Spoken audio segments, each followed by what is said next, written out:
Hi guys, та бүхэндээ энэ өдрийн мэндийг хүргэе. Өнөөдрийнхөө хичээлдээр би та бүхэндээ ахиад collocation-ы талаар заахаар бэлтгэхэд байна. Collocation гэдэг маань ерөнхийдөө хүмүүсийн амьдралд ярьхад, бичихэд ер нь маш хэрэгтэй гэдгийг би та бүхнийг маш сайн ойлгосоо гэж хүсэж байгаа юм а. Учир нь гэвэл анхлан сурж байгаа хүмүүс монгол хэл дээрээс шууд англи руу орчуулад алдах тохиолдол маш их байдаг. Хэрвээ хүн уншаад, сонсоод байх тусам collocation-ыг илүү баялагжуулаад илүү англи хэлээр зөв ярьж сурдаг байгаа юм а. Гэхдээ та бүхэндээ туслах үүднээс энэ удаагийнхаа дугаар дээр хүний зан чанартай холбоотой 10 өөр collocation-ыг заахаар бэлтгэсэн байгаа юм а. Тэгэхээр энэ дээр болохоор хүний зан чанарыг дүрсэлсэн тухайн агуулгатай холбоотой 10 өөр төрлийн 2 буюу түүнээс дээш үгээс бүрдсэн collocation-ыг энэ удаагийнхаа дугаараар заах юм байна. Хэрвээ та бүхэн маань энэ дэвтрийг авсан бол collocation гэсэн хэсэг дээр 43 дугаар хуудсан дээр буюу түүнээс цаашаага бичих боломжтой байдаг. Та бүхэн маань мэдж байгаа бах. За ингээд хичээлээ эхэлцгээе. Хэрвээ та бүхэн дэвтрийг худалдаж авах юм бол номтой доогуур зураас хамт гэсэн Instagram хаяг болон номтой хамт гэсэн Facebook пэйж хуудасаар над руу мессеж бичээд холбогдоод авах боломжтой байгаа юм шүү.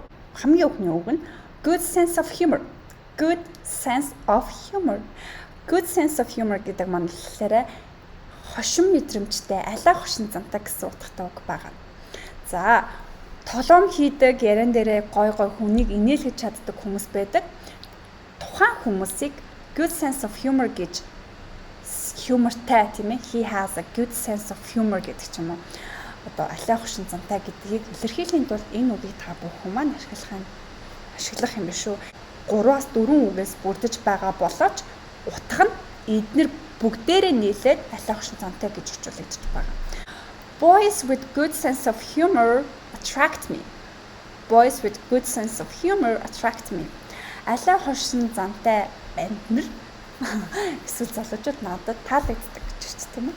Attract гэдэг нь болохоор намайг үүдэд татдаг гэсэн үг байгаа. Эсвэл зүгээр л таалагддаг гэсэн утгаар бас орчуулагдаж болно. Тийм болохоор boys with good sense of humor attract me. Brutally honest гэдэг үг байна дараагийн үг нь. Brutally honest. Brutally honest гэдэг нь болохоор маш шудраг зантай гэсэн үг. She's a brutal honest person. гэж хэлж болно. Эсвэл to be brutally honest. Үннийг хэлэх юм бол to be brutally honest үнэхээр шудраг байгаад өнөөдөр би энийг хэлэх юм бол гэж ярих юм шүү дээ. За маш үнэн шударгаар хэлэх юм бол үнэн шудраг зантай үнийг brutal honest гэж хэлдэг байх юм тийм ээ. Энэ дээр авсан жишээ. I find it easy when people are brutally honest. I find it easy when people are brutally honest. Шудраг хүмүүстэй байхад их амар байдаг гэсэн утгатай өгүүлбэр байна. I find it easy гэдэг нь болохоор надад амар байдаг. Find it easy гэдэг маань өөрөө collocation явж штэ тэн дээр гэхдээ амарх хэлбэр бриг олдог гэж орчуулагдаж байгаа. Find гэдэг маань олох учраас. Гэхдээ тийм биш. Find it easy гэдэг маань нийлээд надад амар байдаг гэсэн утгыг илэрхийлж байдаг юм аа шүү за. I find it easy when people are brutally honest. Маш үнэн шудраг. За honest гэдэг бол зүгээр шудраг гэсэн үг байдаг. Brutally honest гэдэг нь шудраг гэхдээ бүр илүү шудраг гэсэн утгатай үг байна шүү за. За даачийн hurt my feelings. Hurt somebody's feelings гэдэг үг байна. Энэ маань болохоор хин нэгний гомдоох, хин нэгний зүрхийг шархлуулах гэсэн утгатай үг байгаа. За hurt гэдэг нь гэмтэх гэсэн шархлуулах гэсэн үг байгаа. My feelings, feeling гэдэг бол зүрх сэтгэл тийм ээ. Тэгэхээр hurt my feelings гэхэд миний зүрх сэтгэлийг шархлуулах, өвдгөх, эсвэл hurt someone гэх юм бол хин нэгний зүрх сэтгэлийг шархлуулах тийм ээ.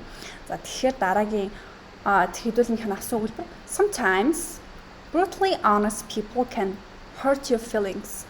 Sometimes brutally honest people can hurt your feelings. Энэ болохоор хитрхи шудраг, үнэн шудраг зантай хүмүүс заримдаа чиний сэтгэлийг шахлуулах, өвдгөх магадaltaй тохиолдол бас гардаг гэсэн үг. Гэт can гэж тийм тэгэх боломжтой байдаг гэсэн үг байна шүү. Тэгэхээр шудраг байхгүй, гэхдээ заримдаа хин нэгнийг гомдоодаг тийм ээ. Тэр утгыг илэрхийлж байгаа өгүүлбэрийг авсан байгаа юм а. Дараагийн үг нь болохоор outgoing personality. outgoing personality. Outgoing гэдэг монголоор гадагшаага гэсэн үг байгаа шүү дээ. Утгаар нь харах юм бол outgoing гэдэг маань гадагшаа гэсэн. Тэгэхээр outgoing personality гэдэг болохоор хөгжилтэй хүмүүс лүү чиглэсэн тийм ээ. Ингээ гадагшаага чиглэсэн тотгошоо хүн бол гэж байдаг шүү дээ. Яг тэрний тотгошоо хүн гэдэг introvert гэдэг шүү за. Introvert гэж нэрлэдэг. Энд дээр бичиг байгаа. Тэгтээ introvert шүү. Outgoing гэдэг нь болохоор илүү гадагшаага найзрахаг хүмүүс рүү ингээд чиглэсэн хүнийг outgoing personality гэж нэрлэдэг байгаа. Personality гэдэг маань ерөнхийдөө зан чанар гэсэн утгатай байгаа шүү. My best friend has a more outgoing personality than me. Миний хамгийн сайн найз надаас илүү гадагшаага найзрахаг зантай гэсэн утгатай өгүүлбэр байна. За ер нь таны бодлоор та өөрөө outgoing personality-тэй юу? Эсвэл тотгошоогоо introvert зантай юу? Та юу гэж бодож байна? Коммент хэсэгт үлдээгээрэй. Надад ил бас сонирхолтой байна тийм миний хичээлийг outgoing хүмүүс үздэг болов уу, introvert хүмүүс үздэг болов уу? Ганцхан үгээр та бүхэн маань бичээд яваарэ гэж гуймаар байна. За даачхан painfully shy. Painfully shy гэдэг маань болохоор бүр маш чимхий гэсэн үг. Бүр ингээд painfully гэдэг чинь бүр өвдмөр гэсэн утгатай үг байна тийм. Тэгэхээр painfully shy гэдэг маань болохоор бүр ингээд үнний чимхий гэсэн утгатай байгаа шүү за. When I was a teenager, I was painfully shy. When I was a teenager, I was painfully shy. Энэ маань болохоор би teenager гэдэг маань болохоор ерөнхийдөө 13-аас 19 насыг хэлдэг байгаа. Өсвөр нас гэсэн утгатай шүү дээ. За өсвөр наснда би бүр аимшигтэй чимхий байсан гэж хэлхийг хүсэх юм бол энэ өгүүлбэрийг ашиглана. When I was a teenager, I was painfully shy. Юм ярьж чаддаггүй. Угаасаа ойлгомжтой тий. Shy гэдэг үг чимхий тий. Fiercely loyal. Fiercely loyal. Fiercely loyal гэдэг нь болохоор маш үнэнч гэсэн үг. Одоо ингээд нэг найздаа fiercely loyal байдаг ч юм уу тийм нэг үнэнч найз нар байдаг шүү дээ. Тэднийг fiercely loyal гэж нэрлэдэг. Loyal гэдэг бол угаасаа үнэнч гэсэн утгатай баг шүү. I try to be fiercely loyal to my good friends. Энэ болохоор би сайн найзуудтай үнэнч байхыг хичээдэг гэсэн утгатай хэлбэр байна. За мөн өөрсдийнхөө хамгийн сайн өөртөө үнэнч гэж боддог нэг найзынхаа нэрийг коммент хэсэгт бичээрэй. Тэгэх юм бол бас найз чинь хараад баярлах байх гэж бодож байна. Speak mind гэдэг үг нь дараагийн үг нь.